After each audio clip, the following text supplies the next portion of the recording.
So thank you very much to everyone for joining us this evening for a very special event, Syria Secret Library, a talk with Mike Thomson. This event is very close to my heart because I first heard about the library from one of our Syrian students, refugee students.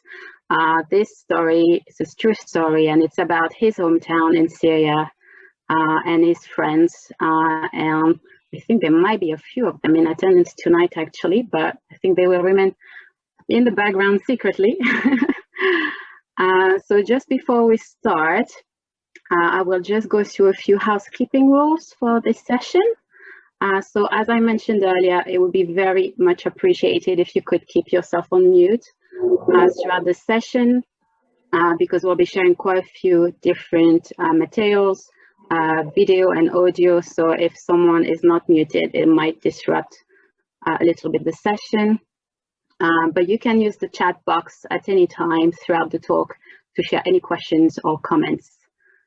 Please be kind and respectful. We're all between friends.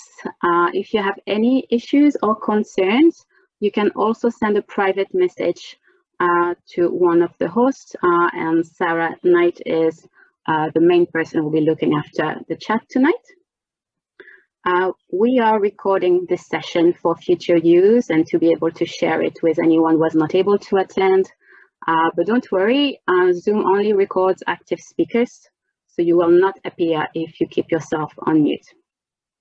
And as I say, you will be sent a link to the video probably next week, so you can catch up. If you have any queries following the session, please feel free to email sanctuary@le.ac.uk. Okay, so I've mentioned the chat box. It will be really nice to know who is in the room with us tonight. So if you just want to type in the chat box, maybe where you're joining us from tonight, that will be absolutely lovely. I'm Pascale Roussel. I am the main organizer of Refugee Week Working Buyers at the University of Leicester. I work for the Sanctuary Seekers Unit, and I will stay in the background tonight, assisting Mike and sharing various files. And now it's my absolute privilege to introduce our speaker, Mike Thomson, who is a multi-award-winning international affairs correspondent for the BBC, presenter and author. And yes, we are very grateful that he's accepted to join us tonight for this talk. Well, Pascale, thank you very much indeed, and thanks to everyone for joining us in the room tonight. And it's a pleasure for me to be here, remote as we are. I've been following events in Syria for the last 10 years, 10 years of warfare there, many of them very, very dark periods and some terrible things happening. And yet out of this, in the midst of this, there's a story which has inspired me more than just about any other I've done, including in peacetime.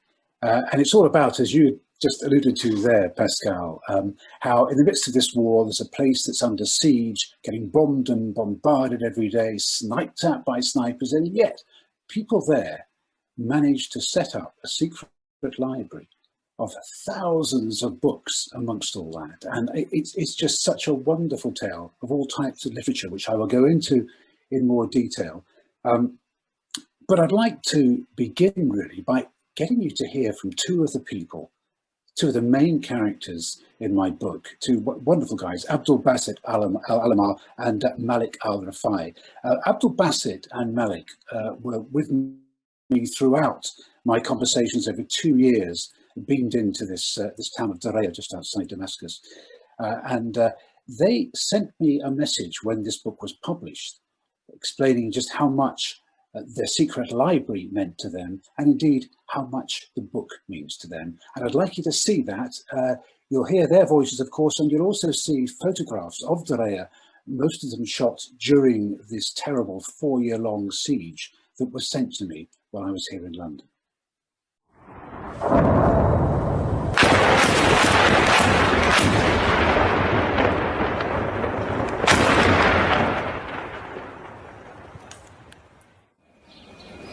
The library was the place where we could break through siege barriers and roam around the world freely and dive into the depths of history.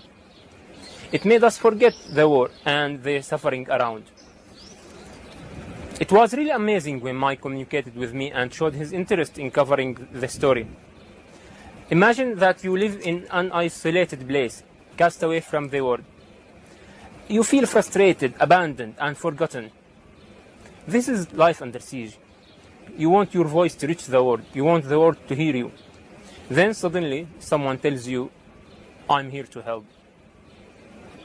It really means a lot to us, this book, about our story. We don't know who are the people who will read the book. We don't know your names. We have never seen your faces. We don't know your backgrounds. But we feel you. We feel your presence in this world. We are very grateful to you for your care about Syria. There is so much darkness around, but we feel there is some good in this world. And we feel there is hope that the world will be a better place someday. Thank you. في ظل الأوقات الصعبة اللي كنت أعيشها بداريا كانت المكتبة متنفس بالنسبة إلي. Amidst the hardships that I lived through in Darayya, the secret library gave me air to breathe. In the same way that atropine eases the pain of the chemical weapons that the regime used against us, the library was like the caring mother, whose embrace was the only source of comfort. The library transported me to a different, beautiful place, a world filled with stories, novels, and international literature, far away from the bombing and destruction. I sailed in oceans of history and geography, and through the library I discovered that tyrants never last. The British people need to know that what's happening in Syria is a struggle for liberty, by people who want freedom and dignity. Let the people who gave us Shakespeare understand that literature, education, books, and the library will be victorious against the machinery of destruction and chaos. And please don't forget about books, because they were our closest friend during the siege. In the same way the body needs food and water, the mind and soul need books.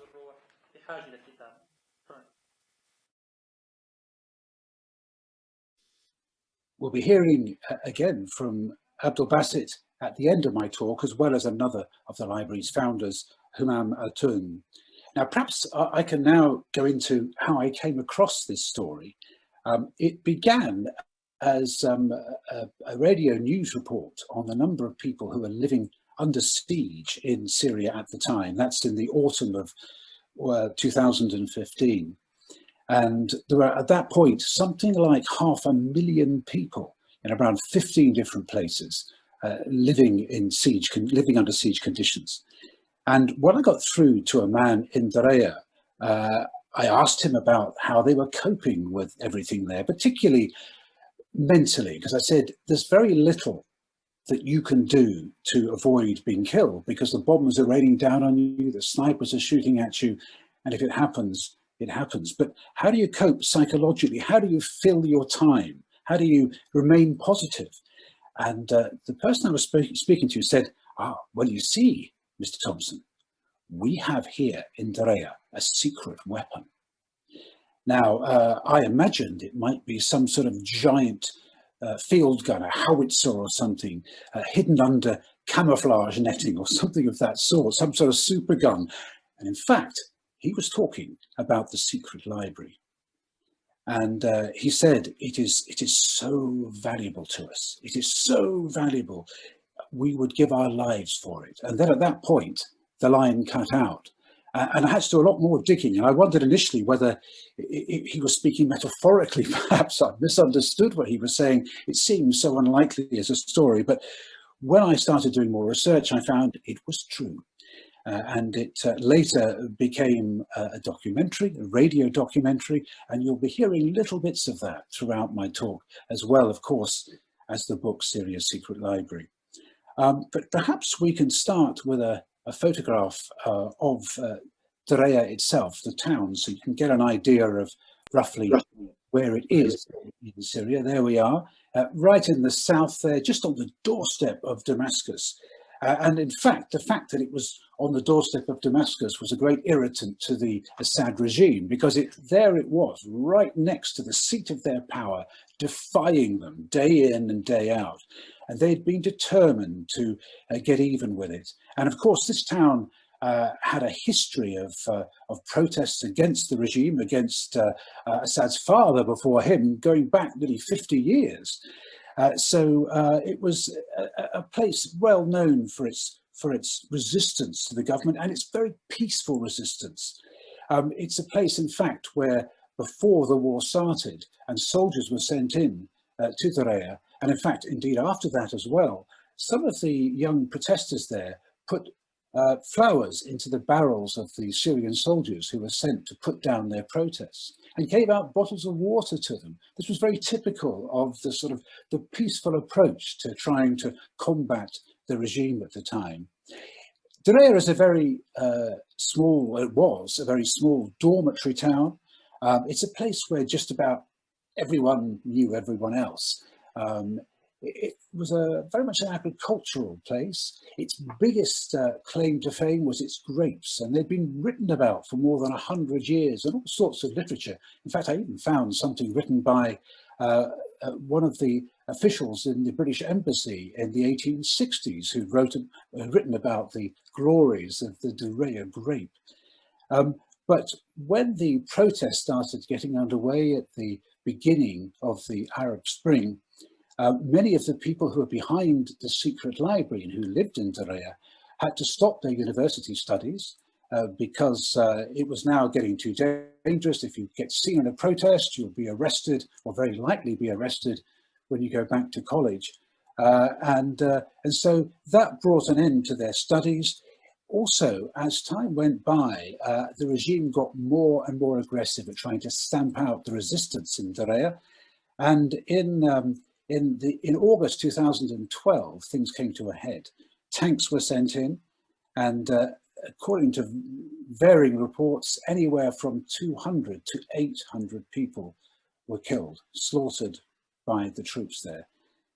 The government claimed that they had been attacked, government soldiers had been attacked, and these were extremists, but I got very different accounts from people who said these were ordinary civilians, women and children amongst them. Talking of children, I'd like to introduce you to perhaps my favourite character in the book, Amjad, 14-year-old Amjad, who played a very big part in the operation of the library, which you'll be hearing about.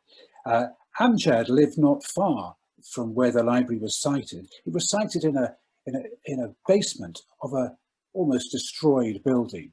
The whole area was debris, rubble. And the idea was that if you put the library in there, it wouldn't be noticed by bombers, because they'd think this place is already ruined, no point in bombing there anymore. And they always sensed that if Assad's regime got to know where the secret library was, as its fame began to spread a little later, they would want to destroy it, just like they have the hospitals and the schools and anywhere that really provides the patchwork of daily life for people and hope and passion, really. Going back to Amjad, he was in the streets when the bombs were raining down in late 2014, and some men in the streets said to him, "Look, be careful, you shouldn't be out in the streets, this is really, really dangerous." And they directed him to where the secret library was. And for the reasons I said, that they didn't want it to be bombed, there were no signposts saying, which of course they wouldn't, to a secret library. You had to be shown where it was. You had to learn through word of mouth where it was. And indeed, that is how Amjad found the library. He was directed to it by these people. And I had run there when I first spoke to him, trying to get hold of Abdul Basit, who I can see has joined us on the screen there, which is great to see, to find out more in those early stages of my research about the secret library. And instead of getting the deep voice of Abdul Basit, I got this rather sort of high-pitched one of what sounded younger than he was, of a young child. And I said, you know, I'd really like to be able to speak to the person in charge. And he said, well, you're speaking to him. And then he told me all about his role at the library and the part he played there, and indeed how he first came to discover the place and what his thoughts were as he walked down into the basement, just feet below the manic chaos and debris and destruction above, into this literary tranquility. And I think we now have audio of Amjad's comments, which we can play you now. It was a real surprise. When I first walked into the library, it was really exciting. There were so many books, some on top shelves that I couldn't reach. And now I know lots of things that I didn't before. I tried to memorize every one. There were so many good books that I kept skipping from one to another. Then I said to the men in charge, I want to stay here. Right in the middle, there's a table with notepads so that we can record borrowers' details. But I have my own office. Describe to me what your office looks like. I mean, does it have your name on the door? No, my name isn't on the door. It just says management. Inside, you'll find 2 sofas, and there's this very small desk, just like me. Just adorable, Amjad, he really is. Now, the idea for the library apparently came about because people had spotted all these books lying, being destroyed by the weather in bombed out homes, many without walls and sometimes roofs, the sun beating down on them in summer and the cold and wet destroying them in winter. And it was decided, look, we must save these books because people like Abdul Basit and his friends were former university students. They really valued books, they valued learning. And so they said, let's go out and get these books and keep them safe. And when they'd already started rounding some of them up, they had a meeting about where to store them. And somebody said, why don't we put them somewhere where they're not just stored in boxes, but people can actually read them? And then someone else shouted out, what about a library? And the idea was born. And from that point on, the retrieval, the rescue of books from all these damaged buildings gathered pace. And they were going out and finding them in very dangerous situations. I mean, you could just cross the street in Darayya and there were snipers in all the buildings, the tall buildings that ringed the town, who would shoot you if they managed to catch a glimpse of you. So you had to be very careful. And sometimes there were barriers erected so that they wouldn't have a clear line of sight, these snipers, to the places where people often needed to walk in the street. But it was always taking your life in your hands. And if you then add that to going into these buildings and retrieving heavy piles of books, sometimes in places that it was almost impossible to be shielded from the snipers by, then obviously this was getting very, very dangerous indeed. And not only that, but often the bottom floors of these buildings had been destroyed, so you couldn't just walk in the door or even the bottom windows in many cases. You had to scale the rubbish, the rubble rather, sometimes using ladders or whatever pieces of wood that you could find to get in through the upper windows and to gather the books. Now, we also have a video that was sent to me from Darayya of people out gathering books, and I wonder if we can look at that now. And you'll see these guys here are out getting books from one of the buildings. And you'll see when we look at this a bit longer that there are walls missing here. And there was a feeling that if these books stayed where they were, they wouldn't land up in very good condition after a short while. Because even if the buildings are right today, the bombardment was so ongoing, so intense, that it could well be a pile of rubble by tomorrow. So they get all these books and they put them, you notice there, they've been putting them into a blanket. Now, there's, by the way, the whole wall missing these bizarre visages of chairs and sofas and beds, and then complete walls just gaping next to them. And that's a great example there. As I was saying, they pile these books onto blankets because you couldn't take them out one by one. It would take years. You couldn't take big piles just in your hands because they were so heavy, and it was difficult enough balancing on the rubble, getting in and out without carrying a big heavy pile of books. So what they do where they could to get them out of the building is put them into these blankets and then lower them through one of the big holes in the floor that you nearly always find. And there you can see people beneath them, part of the rescue team, the book rescue teams down below, and they pass them through to them and then find varying ways of bringing them out. Sometimes in cars that they've managed to get going with fuel, they've made themselves through some sort of extracts of burnt plastic. Now, don't ask me to explain the science here, but there were some very keen brains, university brains working on this, and they managed to do that. Although I'm told the cars did often break down, which wasn't great. Now, the variety, the sheer variety of books you can see on the shelves of the library there were extraordinary, from all sorts of novels, from writers like Agatha Christie was some, through to the greatest of Arabic poets, through to Shakespeare.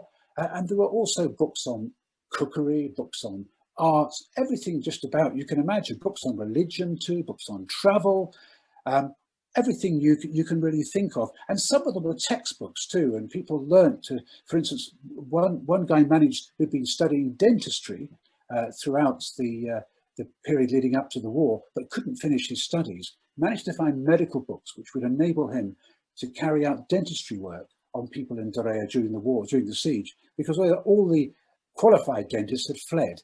Luckily, he'd managed to buy some tools from one of those people before they left, so he could do that. But there's all sorts of books there. There were also classes held, language classes held in English, in writing poetry, in history, in politics. They would hold all these lectures, one even in fact on the London Blitz, talking about here you have a city that's one of the great world cities, that areas of it were reduced to total rubbish, but it survived. And so we can too. Art classes were also held there.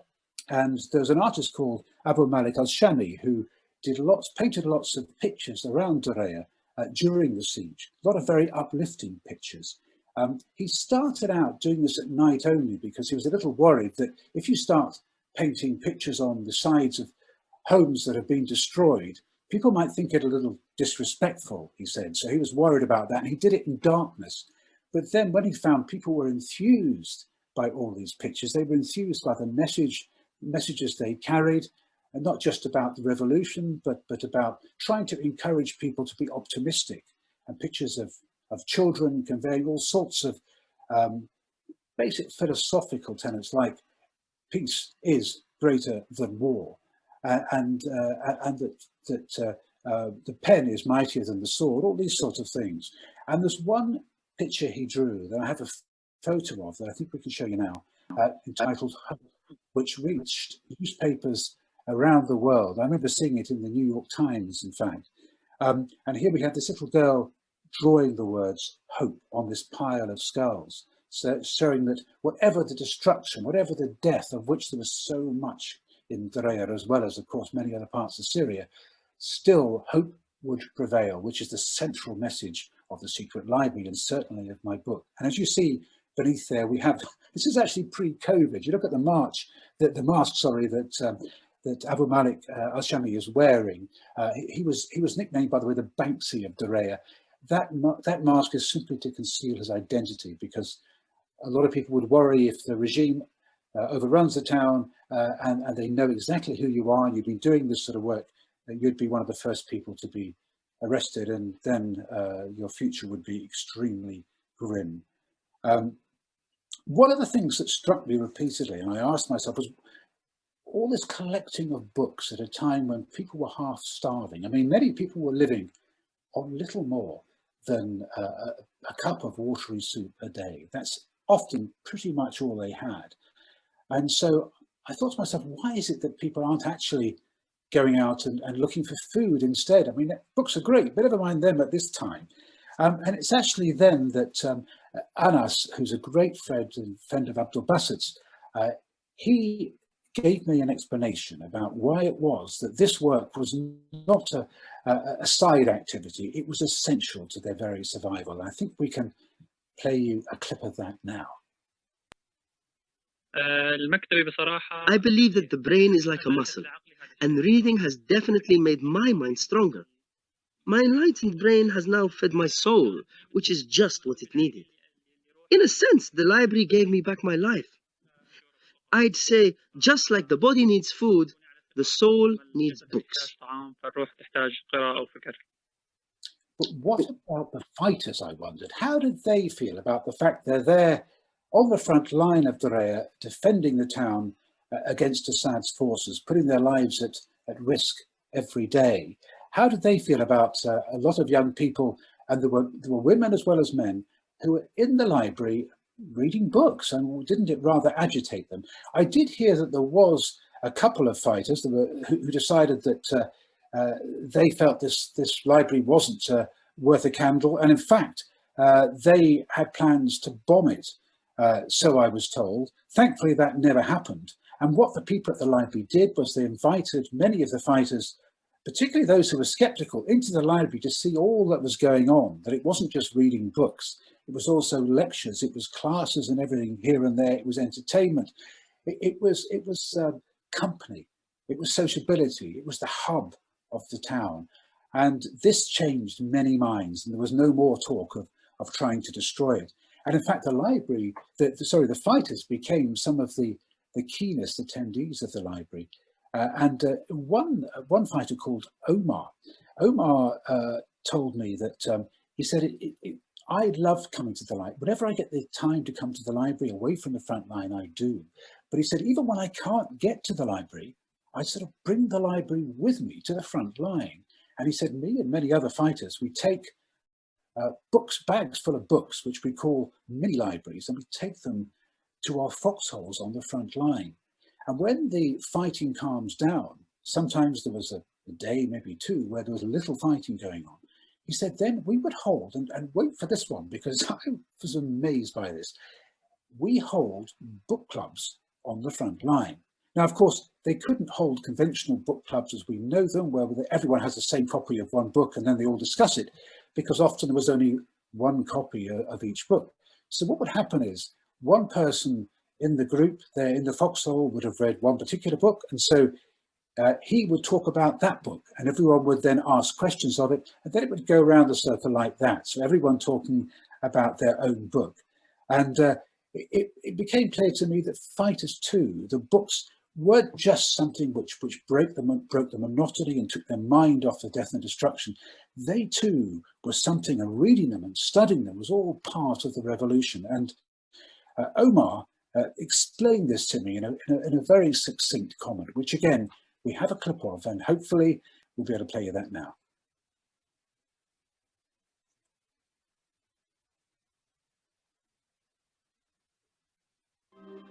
الكتب بقول لك الكتاب مونتاج فكر لاشخاص سابقين. Books motivate us to keep going.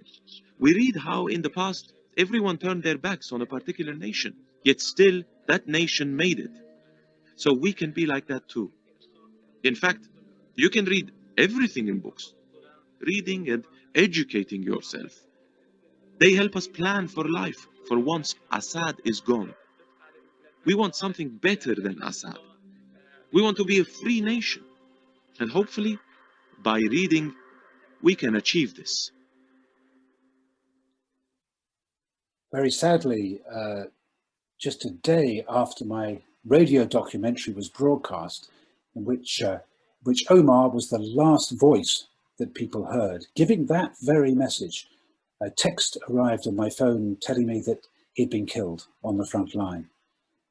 Just a very brief text saying Omar is dead, which was a terribly sad. And of course also since then, Assad's forces have taken much of Syria, not all yet. There's still Idlib in the hands of rebel forces there, which I'll come to a little later in this talk, as well as areas of the the northeast as well.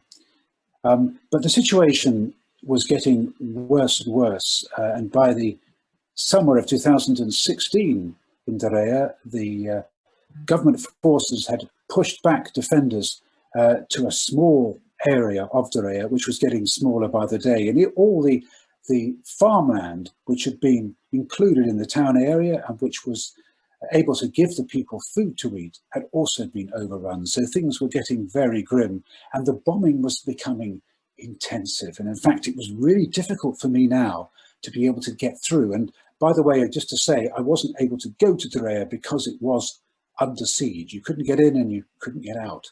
But I managed to get through constantly via social media because the internet amazingly still worked a lot of the time. But it was getting very difficult now. And in the summer of 2016, I managed to get through to Abdul Basit on a day when things were particularly bad. And you can hear what's happening with this short excerpt of my talk with him. There seem to be a lot of really loud explosions around you. Are they close? They're being dropped about 700 or 800 meters away, as the crow flies. Is it safe to carry on this interview? In Darayya, there is no safe place, so we might as well continue. And from that point, things got steadily worse and worse, and people were being pushed into a really tiny area of the town. And that meant, of course, when there was bombing, it killed even more people because this was now a concentrated population. And it was now very, very difficult for me to get through to people.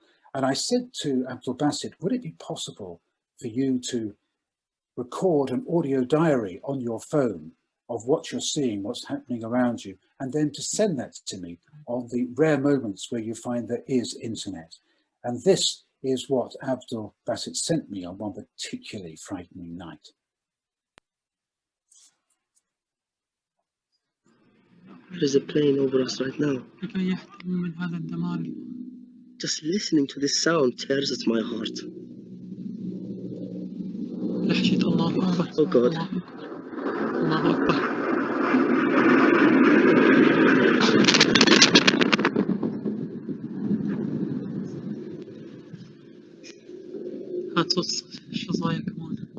Now it's dropped its barrel bomb.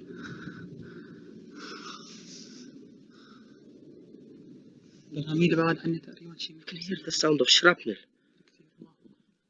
Dear God, all that fire. The crops of wheat are ablaze. It was very soon after that news reached me that the fighters in Darayya had surrendered. It had got to the point where they felt it was simply going to mean otherwise that just about everyone left there, including the women and children, would have been killed. So they surrendered. And it was at that point, or shortly after that, that I got through again to Abdul Basit. And I asked him on that particular day what went through his mind, what did he do? And he began by telling me that he went to visit the cemetery where many of his friends had been buried during this awful period of siege. And then he went to his family's home to say goodbye to that, the place he grew up in, which was all he'd known as a place to live. And then he said, I saved the last place for the secret library. And he went up there and walked through the door. And I'd like now to read you what he told me. When I tell you what I did next, please don't think I'm crazy or shell-shocked or something, but this is what happened. Knowing this might be the last time I would ever see the library, I walked over to the shelves and hugged the books. I hugged as many as I could. While I did this, I cried. I cried a lot. Then I walked around reading the titles on the spines out loud and flicking through the pages of some of them. I so wished I could take all the books with me, all of them. I feared they'd be burned or destroyed in some other way. And I'm sure this will happen. It would be so terrible. I believe in the books, and I believe in our secret library. Everyone was about to be evacuated from Darayya, and that's what Abdul Basit was referring to when he said he wished he could take the books with him. They were all going to be evacuated to Idlib, the last remaining province of Syria that was at that point entirely in rebel hands, and they were bussed out from a fleet of green buses that arrived within a few days. And I, at this point, got through also to Anas. In fact, it was just after the evacuation, and he told me this about what it felt like to leave behind the secret library, because to be honest with you, I started to wonder whether, much as it was and had been incredibly precious to people, now that everything was being destroyed, now they were being uprooted and sent off to a place they'd never been before in their lives, and weren't even sure they'd get there, that they wouldn't be killed on the way by government troops, would they really still have thoughts for the secret library? Well, very much yes. This is what Anas told me. We had a place of sanctuary, an oasis of calm and harmony in what seemed like a world gone mad. It's not only the books I miss, it's the place I read them in. I also miss the environment of the library, the people there. I miss everything about that special place. It wasn't just a repository of books. It was another world, a world we shared together. And while outside was destruction and pain, inside was creation and hope. Despite all that was happening, I felt inspired inside those walls.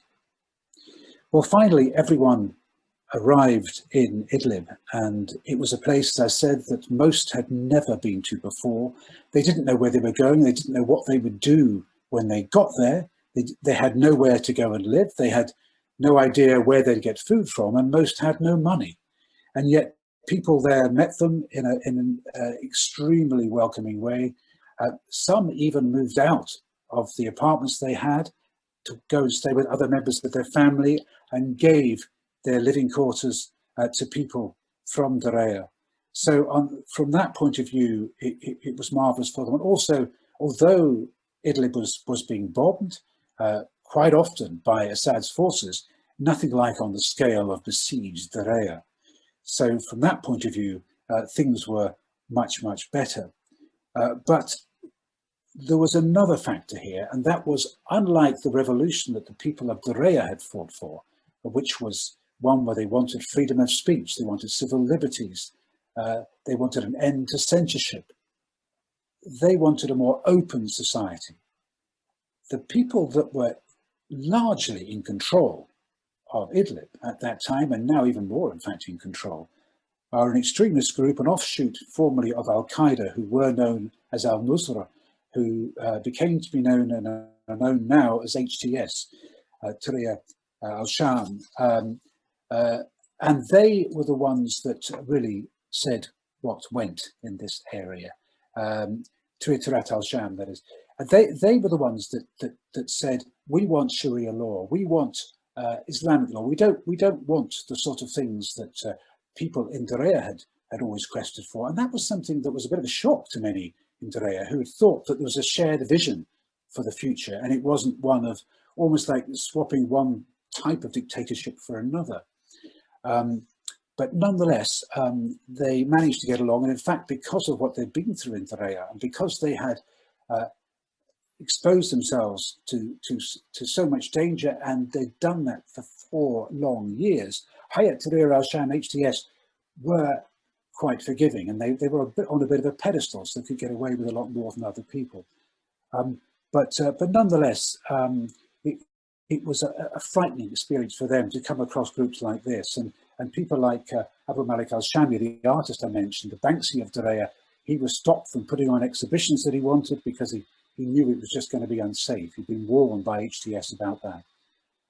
But they didn't give up, true to, of course, the character of the people of Darayya. They weren't going to give up. They decided, look, what we can do is we can still try and contribute to society here with the idea of the secret library, because it had just at that point reached their ears that the secret library had been destroyed, that government forces had finally found it. In fact, it was a story that ran on CNN, and I'd been texted by one of the people in Darayya who said, did you know about this? Had you heard about this? And it was intensely sad to know that this had happened, that it had been finally discovered and looted. And the reason they knew it had been looted is books that contained the special reference numbers and the name and address of the owners had been found for sale in Damascus. Now, all the books, like a normal library, were checked in and checked out, and all the names of the people who owned them were meticulously recorded, because the idea was, at the end of the war, to be able to give all these books back to the people who owned them. And Amjad, who you heard from earlier, he was one of the people that would check them in, check them out, and make sure all these details were there. And it also meant that if any book was found from the library, it was instantly identifiable. So this was a shocking time. And Sarah, who was a teacher, in fact, who learned to teach in Darayya from studying textbooks on teaching in the secret library, she gave me her reaction to hearing about the end of the library. She said, "I don't quite know how to describe it, but it felt as if the walls themselves were crying." That may sound crazy, but that really is how it seemed. In a way, it made me think of the film Titanic. People back then couldn't believe that such a great ship could end up sinking, and that is the same as the secret library for me. It's the best thing in my life. We've all worked so hard building and maintaining it, yet now it's as if it's died. But they weren't, as I said, about to give up. Malik Al-Shami, who in the book I refer to as Mr. Fix-It, because he was so helpful in getting me photographs and helping me find interviews and giving me information during the siege about what was happening in Darayya. He decided, with the help of other people and encouragement from Abdul Basit and others, to set up a mobile library for children. They didn't want to take around adult books, and these were hard to get hold of anyway, and they couldn't buy them as they didn't have the money. But a special deal had been struck with a book dealer in Damascus, and with the help of a foreign aid agency, a foreign charity actually to be more accurate, money had come in, and they were able to buy these books for children, which they then somehow managed to get to Idlib and then distribute in their mobile library. And if I can just show you a picture now of Malik with his books. You can see all those books there before him. He was absolutely dedicated to this. And then we have another shot of the mobile library, the very colourfully painted mobile library with what was described to me as the shark's teeth roof. And you can see that there at the top, packed full of books. And apparently children would just be absolutely thrilled when it turned up in villages. There'd be screams, apparently literally screams of delight when this library turned up, because many children hadn't been able to read a book or a new book for years, and now they could. As far as Abdul Basit and Anas are concerned, there was good news there, because both survived all the bombardments in Darayya. Both were evacuated, as I said. Both survived the ongoing and still survive the ongoing bombardment of Idlib, and both have got married and have children. And Abdul Basit told me when I got through to him that his wife, Zahura, loves books as much as he did. She said she loves books every bit as much as me. She is a bookworm, just like me. And so we have a dream. And in fact, more accurately, a plan. We are going to, when we can, get back to Darayya, and we're going to rebuild that library. And I said to Abdul Basit, look, isn't this a bit pie in the sky? Because sadly, Assad has taken over much of the country. How on earth are you going to do that? And it was then very firmly, Abdul Basit said, look, Mike, this is not a pipe dream. This is what is going to happen. It's not an if, it's a when. When we can, we will do this. And I'd like to read you, just to end here, on a quote from Abdul Basit. He teaches finance and he had learned all about computers and computer science at university, and yet he's a poet to me. He's one of the most poetic people that I know. Everything he said seemed to be poetic. Here's what he told me about the secret library. It gave us this precious space where we could breathe hope instead of despair. It liberated us from suffering and savagery. Inside its walls, the love of science, literature, and ideas filled the air. This symphony of books soothed our hearts. As we entered, its aura revived us like fresh air to a suffocating man. It was the oxygen for our souls. It was a place where angels met. Each time I stepped inside, I flew with them. I'll never forget that quote. Thank you so much for listening. And if you have any questions, I'll be very happy to do my best to answer them in just a few minutes' time. But first, we have a short video from two other founders of the Secret Library, well, two founders rather, because one of them is Abdul Basit again, who I've talked so much about and who you heard at the beginning of this talk. And of course, also we have Humam Atun, and I'd like you to listen to these two. السلام عليكم ورحمة الله وبركاته. معكم عبد الباسط الأحمر من مدينة داريا في سوريا، وأحد المساهمين في تأسيس مكتبة داريا السرية. أبلغ من العمر 30 عاما وأقيم حاليا في مدينة إدلب. أشكر دعوتكم اليوم للمشاركة في أسبوع اللاجئين في جامعة ليستر للحديث عن كتاب مكتبة سوريا السرية، والتي جمعتها وأصدقائي من بقايا المكتبات التي دمرتها آلة القتل الأسدية في سوريا، والتي للأسف لم نستطع إخراجها معنا من داريا بعد أن منعنا النظام السوري من ذلك عمدا، لأنه يعلم أننا لن نستطيع أن ننتصر عليه إلا بقوة العلم والمعرفة. إيمانا مني بذلك أحرص على تكملة الطريق وفق الإمكانيات المتاحة، حيث أقوم بتدريس مادة المحاسبة والإدارة المالية في العديد من المراكز الشبابية.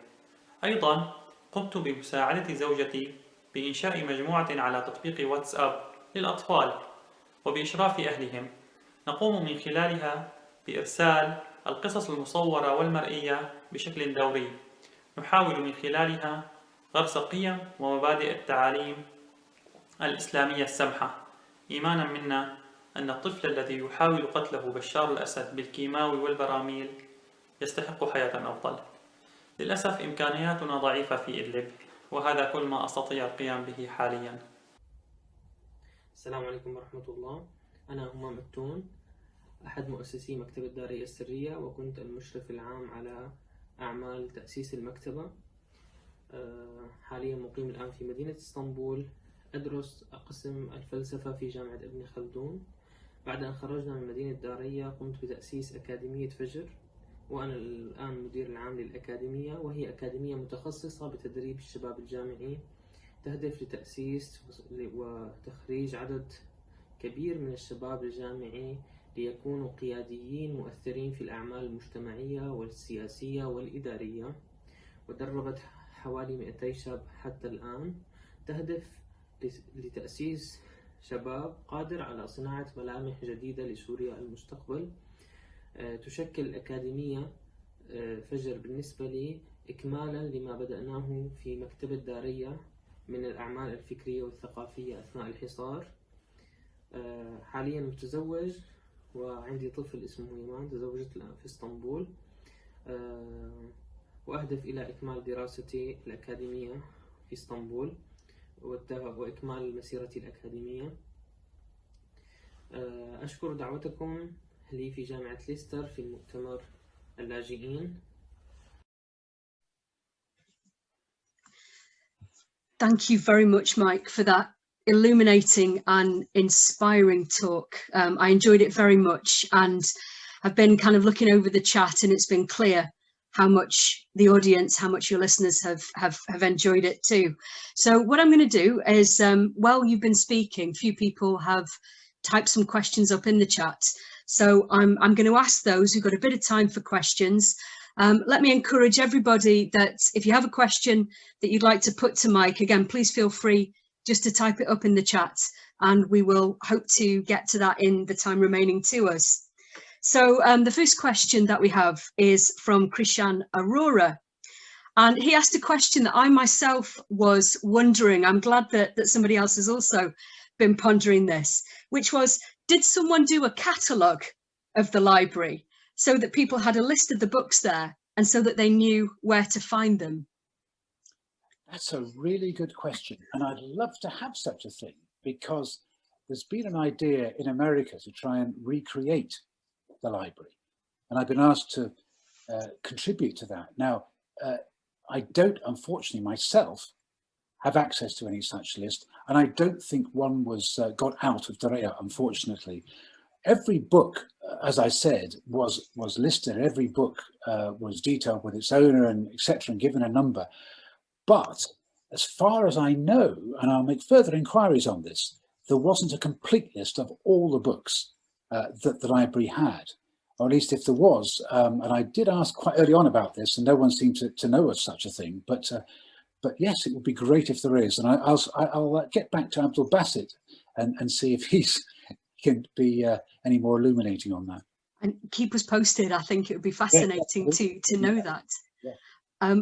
Got a question as well from Alessia Lachi, who asks, how important do you believe it is that Western viewers are exposed to such stories of hope in the Middle East, considering that mainstream media coverage seems to overwhelmingly focus on the violence?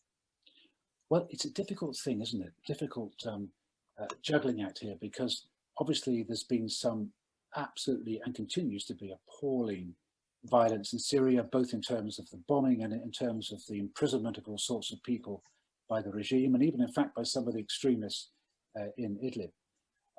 So people do need to be aware of what's going on.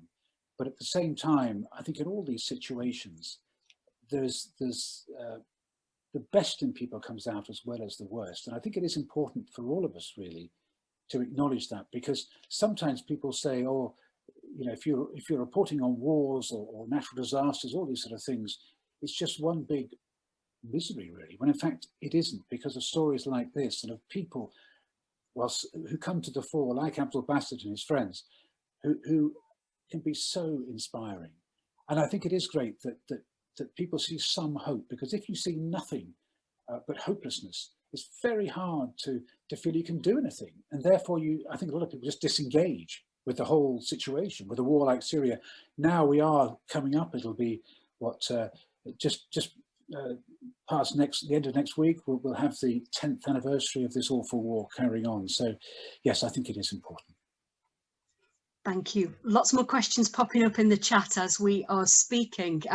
Question here from Fiona Bennett, who quotes, just as the body needs food, the soul needs books. Wonderful. The story of reading being like food and necessity is radical and beautiful. Is there any way in which this story is being used by other activists for liberty and equality? What can we do to champion the book and its themes? Well, Fiona, I know Fiona is a very keen poet, and in fact runs the Poetry Exchange, if I've got the right Fiona here. And I can't think of a better person to actually be able to promote the sort of poetic side of what happened in the library and the works there. So far as quite how you do this, I don't really know, to be honest. It is a story which has so inspired so many people, with not just general people, but also those with a love of literature and books. And I do hope that they'll find some way to celebrate this. And as I said, there are plans at the moment to have to reproduce the library, to do a model of it. And there's even actually talk in the wings of possibly an opera being made about the secret library, which isn't headed by me, it's somebody that's been in touch with me, that may happen in the next couple of years. Thank you. Question from Mary O'Leary here. Was there electricity in the library? Yes, there was. There was a generator there, so there was electricity. Obviously, powering the generator was difficult because fuel was in very short supplies. So there were constant periods where there wouldn't be electricity, and the electricity they had would have been sort of on a very low volume. So maybe the lights were a bit dim.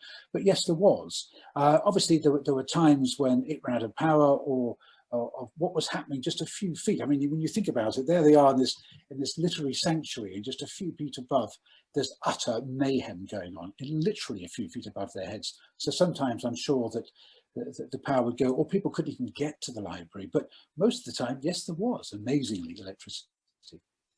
It's good to know. Another sort of logistical question from Danny here. How long did the library exist for, and during which years did it exist? Well, it started around the end of 2014, so it was going for a good couple of years, a bit more than that, in fact. They had a wonderful ceremony when they opened it up. I was told about, where there they are having this just watery soup to exist on a day, yet they somehow managed to get all sorts of sort of little pastries people managed to make, and little sort of traditional sweet things that they produced somehow out of what I don't know. And people were just so inspired by that at the time. It gave them so much hope to think they could do that. And of course, it marked just how important the ceremony was when the library was opened. And it was a bit like, you know, cut the ribbon, although I'm not sure there was actually a ribbon. I'm sure they'd have got one there if they could. Thank you. I'm going to group a number of questions that I think have similar force here that I'm seeing from Brian S. and Francis Acton, who both ask, do you have any recent news about the people displaced to Idlib? And what can we do to assist them? What would you say we could do to help from the UK, for example? Well, I think what I need to do there is consult with people like Abdul Basit, who is with us here in this room and monitoring all that's happening. He doesn't speak much English, so it's something I'll have to do afterwards, but to find out from him and ways perhaps that we could help. So far as Idlib itself is concerned, there's been sort of relative calm. There's still many people have died in recent months, but relative calm compared to before, because there has been since late 2018 sort of on and off ceasefire that's been arranged for the area. There have been outbreaks of fighting because now the Turkish forces are in that area, and there's been some clashes, and there's still some bombing and some attacks by rebel groups on Russian and also Syrian government positions. So it is carrying on, but it's not as bad as it was. It's just the fear is Assad has declared that he will retake every inch of Syria. He's said that's what he intends to do. So it's possible that he might still do that. Although I think the international dimension of this conflict means that Russia, who helped him survive, may now be holding him back and could continue to do so. Thank you. I mean, I'm seeing in the chat as well that some people are asking kind of variants of this question from quite specific areas of work, areas of expertise. So questions about, you know, is there anything that a scientist can do to help? Is there anything specifically that people based at universities could do to help? So if that could perhaps be factored into that conversation as well, I think there would be a lot of people here who would be keen to hear more about any advice on that. I mean, talking about inspiring, as I was earlier about the book, that is really inspiring. People that have joined us here this evening are making all those suggestions, and it's all happening so far away from them, and they're suggesting all these thoughts about how they could help from all sorts of different professional perspectives. I think that's wonderful. And perhaps the best thing to do would be for me to liaise with you at the university over the next few days, and we can sort of pull some of these things together, and then I can talk to people like Abdul Basit and others in Idlib and see, you know, what's the best thing to do and how we can really harness this goodwill. That would be great. And I think I'm looking at the time, I'm conscious of the time, and a question that I would like to end with. As a journalist, do you find it more fulfilling to cover these stories of hope compared to average day-to-day news? Well, this has been perhaps the most inspiring story for me that I've ever covered. But I would say in conflict, and I've covered quite a lot of conflicts, you often find rarely quite as inspiring as this, but some very inspiring, outstanding, courageous, interesting individuals, quite surprisingly, in the midst of the worst. As I was saying earlier on, you know, so often the worst situations in life bring out some of the best attributes in people as well as the worst. But yes, it is great to be able to do a story where you get to meet, even if remotely, people like Abdul Basit and Anas and Amjad and all the people there who I feel have become friends over a period of years of speaking to them. Yes, it's intensely rewarding. Thank you very much, Mike. I'll end with another comment that has just popped up as the final one in the chat. This is again from Fiona Bennett. One thing we can do to help is to spread the story. and to make sure that people are reading and buying this wonderful book. Somebody else in the chat has mentioned that this is a great thing to hear about on World Book Day, particularly in terms of the timeliness of this story. So thank you very much, Mike. Thank you again for the talk. Thank you for the questions. I'm going to hand back over to my colleague, Pascale. Thanks everyone for your questions. Thank you very much, Sarah, for leading on the Q&A and keeping an eye on the chat while I was trying my best to share the materials. So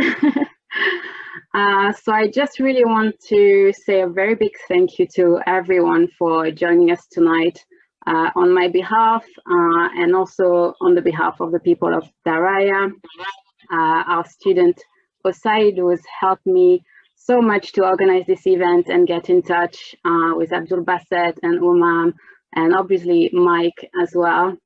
A massive thank you, Mike, for accepting to join us.